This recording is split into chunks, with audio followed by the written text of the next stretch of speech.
Hi everybody, I am Pransiisco Gil-White in a joint program between More and Arutz Tov, and I have here with me as our guest Ilan ציאון. Thank you for joining us, Ilan. Nice to meet you. Nice to meet you. And I understand that you have been presenting some interesting arguments about the Supreme Court of Israel and the controversies surrounding the Supreme Court, which have been so divisive for Israeli society. And my audience in More doesn't really have too much of an understanding of what these controversies have been about. So if you would be so kind, I would like to ask you first to give us a quick historical recap of what Aaron Barak and others in the top of the legal structure of Israel have done over the years to sort of change the power of the Supreme Court. Could you explain that to us? Well, I'll try, because it's quite complicated, this notion. Well, let's say that the idea of Aaron Barak, which was the head of the Supreme Court for many years, is that Israel is not anymore a Zionist country. This is something that should be understood. What does he mean?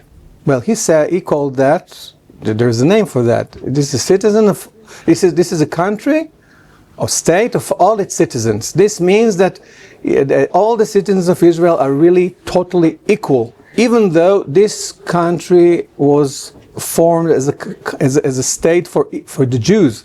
In order to run away from all the Holocaust and everything. So, although Israel fought for its independence and really many people sacrificed their lives for that, came Aaron Barak and said, well, this is not a Zionist country anymore. This is a state of all its citizens, and this means total equality, and this means many, many things. Now, the real issue with Aaron Barak, that he really invented the Supreme Court in his form. He gave the Supreme Court its DNA.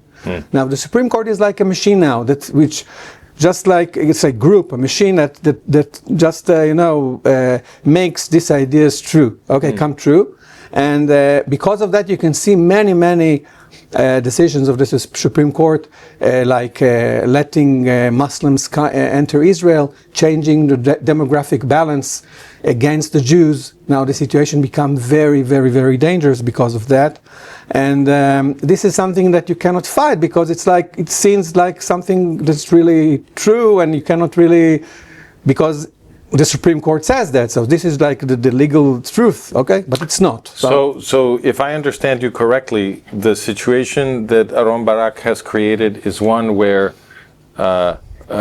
legal truth is sort of created by his opinion? Is that what you're saying? That's exactly the situation.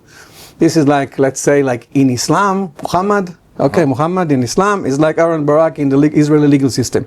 It's exactly, he gave them the DNA, because he's such a charismatic and powerful person, and he was admired really by the judges themselves. So he just wrote a lot of verdicts, things like that, which says this notions, explain these notions, and everybody took them, and that became a part of the Israel legal truth.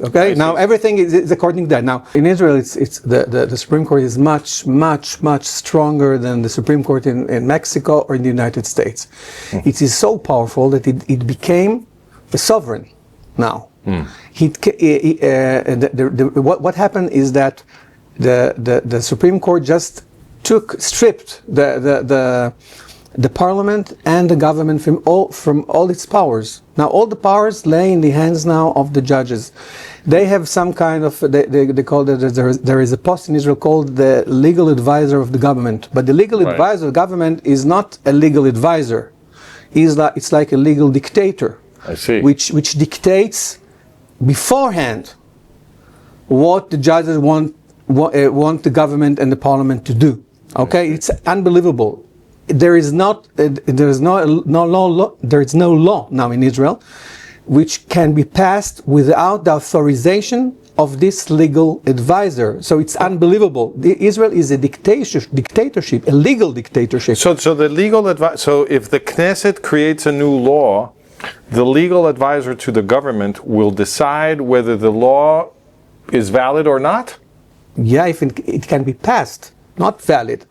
If it even can be passed. If it can be voted on. Yeah, voted on. And now, and in the end, if it's possible for the Supreme Court to abolish the law again after it's passed.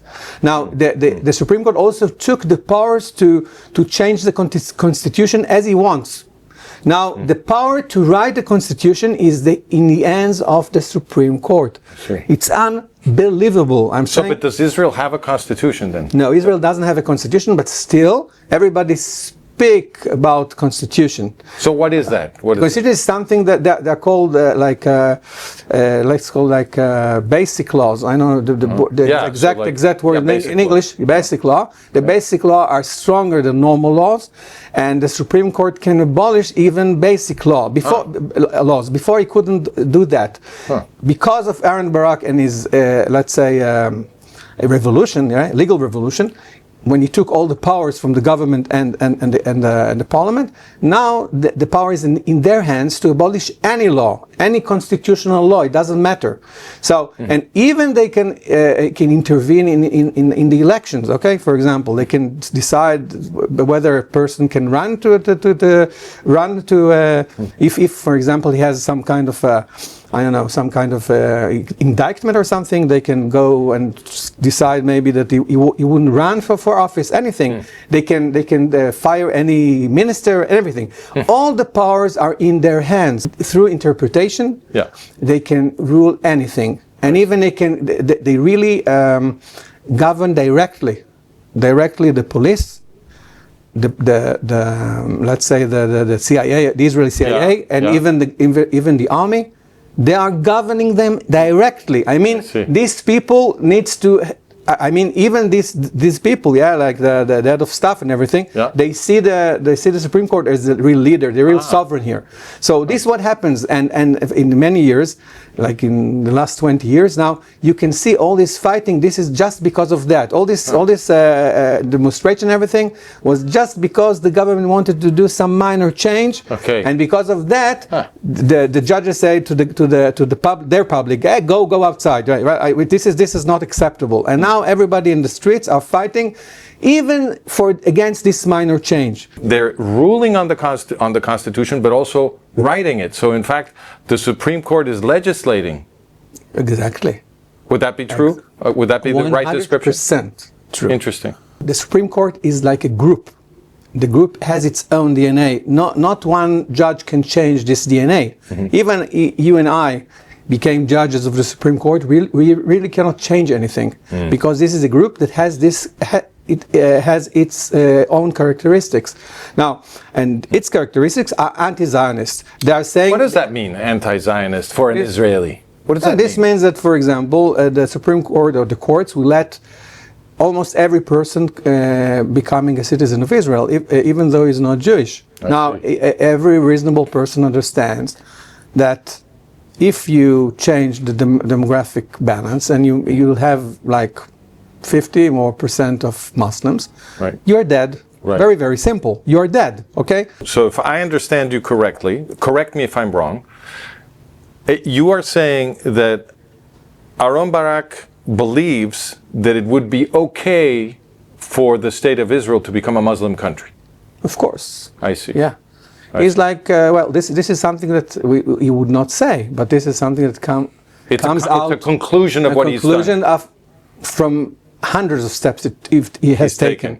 Okay, so he wouldn't admit that, but of course this is his notion. No question about it. I see. Well, thank you very much. Thank you very much. This was a very interesting interview. I think I learned a lot. Thank you very much. I want to thank our audience for joining us.